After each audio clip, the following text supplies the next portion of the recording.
屈白欖拍市政論，如果邊個屋企有咁樣嘅佛牌攞嚟賣俾我，我收6位數港幣或者以上。白欖佛咧喺市場上邊，一般人咧大家見到咧只有第1期同埋第3期，而第2期咧市場上邊都歸納做第1期嘅，因為第1期咧佢哋分成咗有叻架同埋冇叻架，而家咧喺市場上邊統稱咧全部都叫1期。如果靚嘅白欖佛喺泰國咧喺20年前已經係過百萬泰幣㗎啦。呢一塊咧係屬於一塊非常之完美同埋完整嘅屈白欖佛牌。我哋而家嚟睇下佢品相究竟係點樣。喺每一塊嘅屈白欖咧都要睇佢4邊究竟完唔完整，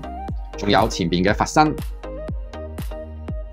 呢一個咧係佛陀說法嘅法相，相傳咧如果佩戴的話咧，你會得到好好嘅人緣運、老闆運同埋財運。我呢一塊咧兩邊嘅紋路、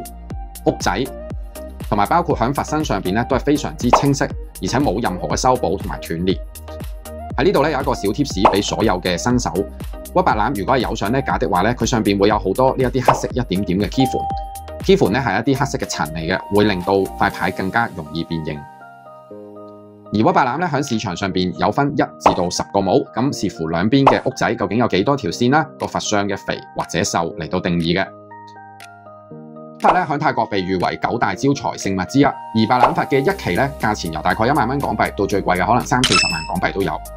如果你哋屋企都有白欖佛想出讓，又或者你哋想恭請的話，都隨時歡迎可以聯絡我。多謝你哋，我係 ACE。